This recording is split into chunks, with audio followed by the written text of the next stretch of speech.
Boa noite a todos, em especial a doutora Tônia, que aqui está na comissão.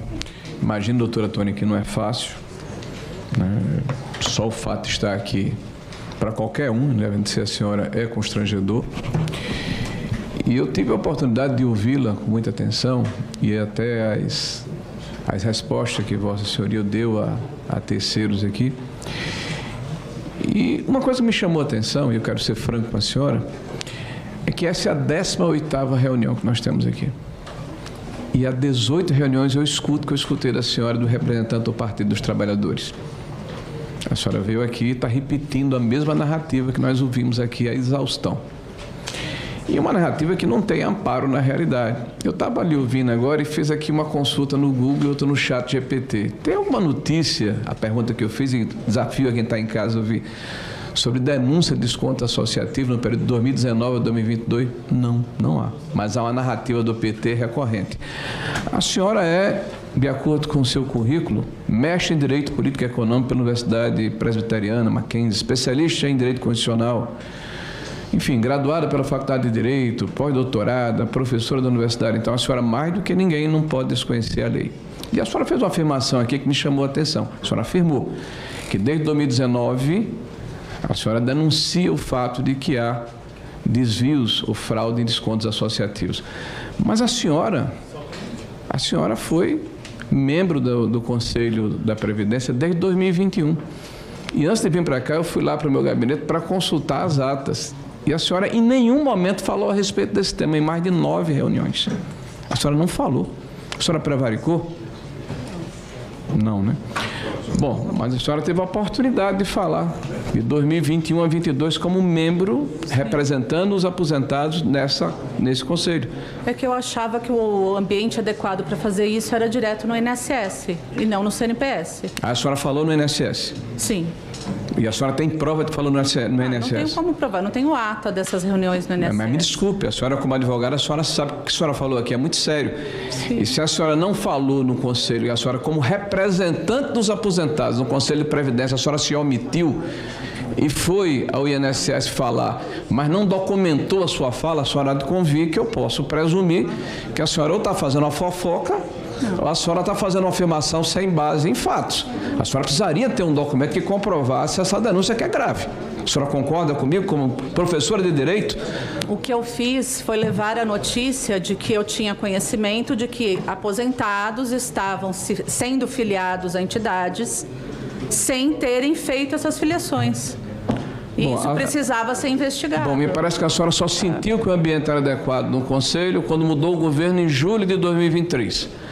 A senhora se achou confortável para fazer a denúncia que a senhora passou 2 anos sem fazer, num ambiente que a senhora acaba de afirmar que não é o adequado. Foi isso? Como não é o adequado? A senhora me disse, a senhora me respondeu que não fez a denúncia, né, enquanto conselheira, porque não era o ambiente adequado e levou sem nenhuma formalização o INSS. Mas em julho de 2023, a senhora fez a denúncia nesse ambiente, que a senhora acaba de afirmar que não é adequado. Não, foi que houve? Não é isso. Eu achava que o ambiente adequado, que levaria a sério o que eu estava falando, ou que investigaria, que plantaria as coisas necessárias, era o INSS, não o Conselho. Eu não achava que era o Conselho que tinha que fazer algo, porque, de fato, quem toma as medidas é o próprio INSS. Bom, a senhora me desculpe, mas está muito frágil a sua fala, já que são 2 anos de omissão, pelo menos. Uma outra coisa que me chamou a atenção aqui foi que a senhora afirmou aí, eu vi atentamente, que a senhora é contra descontos associativos agora, nesse momento, em função do que olhou no passado, é contra esses descontos associativos e foi favorável ou é favorável à validação do cadastro na época, desde que seja a partir de 3 anos.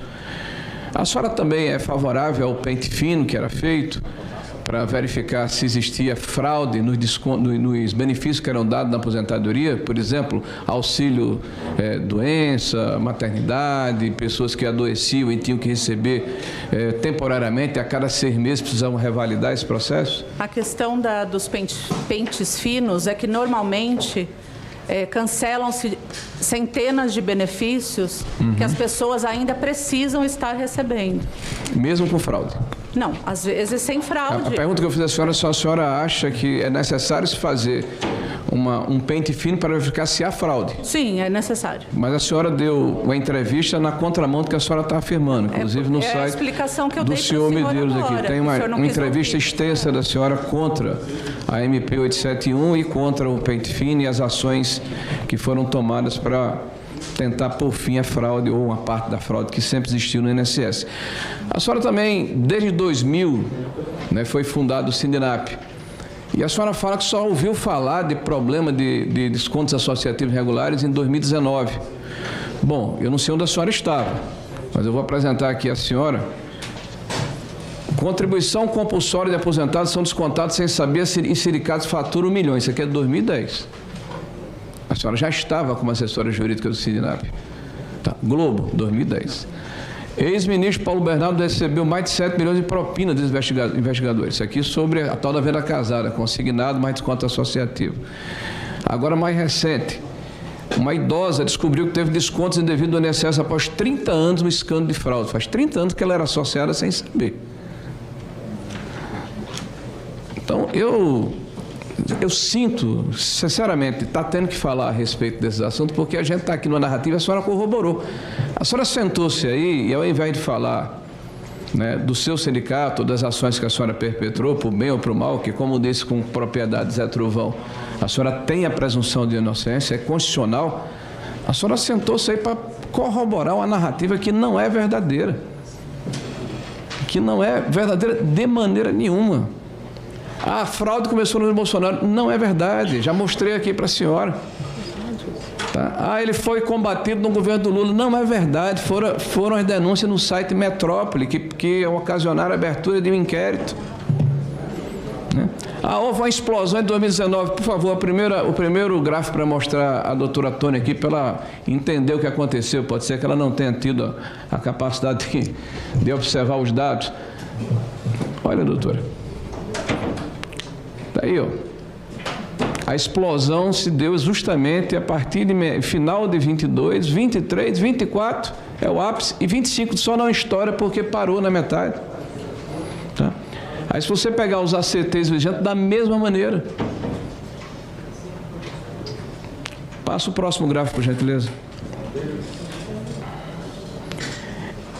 A senhora falou aqui sobre a questão dos inquéritos, desculpe, dos processos que a senhora advoga em nome do sindicato e que na época de 2013, 2010, 2011 tinha muitos processos, foi o que ocasionou a vinda dos associados para o Sindinap. Na época, correções de URV ou coisa parecida, alguma coisa nesse sentido. Bom, a senhora está com 17 mil processos, como a senhora falou aqui, ouvi da senhora. Qual era o objeto principal desse processo? Qual era o principal assunto tratado nesse processo do Sindinap? São vários processos.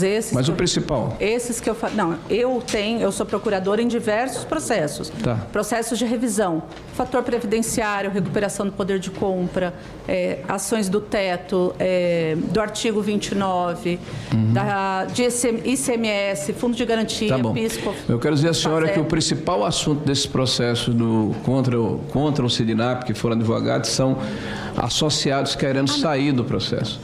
Em relação aos 16... Querendo sair da associação que eles não deram causa. Né? São milhares de associados que ingressaram com a ação contra o Sindinap. Algumas dezenas de milhares, não foi só 17 mil, não. Aí, só para a senhora entender, em 2020, o governo do presidente Bolsonaro, em 2019, já foi dito aqui anteriormente, 4 associações foram delegadas em 2019, mais 4 em 2020, uma foi suspensa. Não aconteceu nesse governo que a senhora disse que tem afinidade, se sentiu à vontade de fazer a denúncia. 115 mil denúncias de desconto indevido em 2022, já houve um aumento de 100%. Só que em 2024 teve 1,5 milhão de denúncias. É um número que salta os olhos, né? Passa para o último aí, por favor. Aí vem um que eu queria que a senhora, por favor, pensasse a respeito disso. Eu acho que não sei se o relator falou a respeito, eu acho que sim, de uma maneira muito rápida. Solicitação de inclusão de desconto, não sou eu. Isso aqui é a CGU, que a senhora, inclusive, disse que está toda errada, né? 500 mil pedidos, ó. Só 72 mil, de fato, foram incluídos, 14%. Com desconto. Olha a briga entre associações para ver quem chega primeiro. 274 mil desses já tem outro desconto. Sindicato estava brigando com outras entidades para conseguir colocar a associação na frente. Benefícios bloqueados, benefícios não ativos, são os mortos, né? E outros.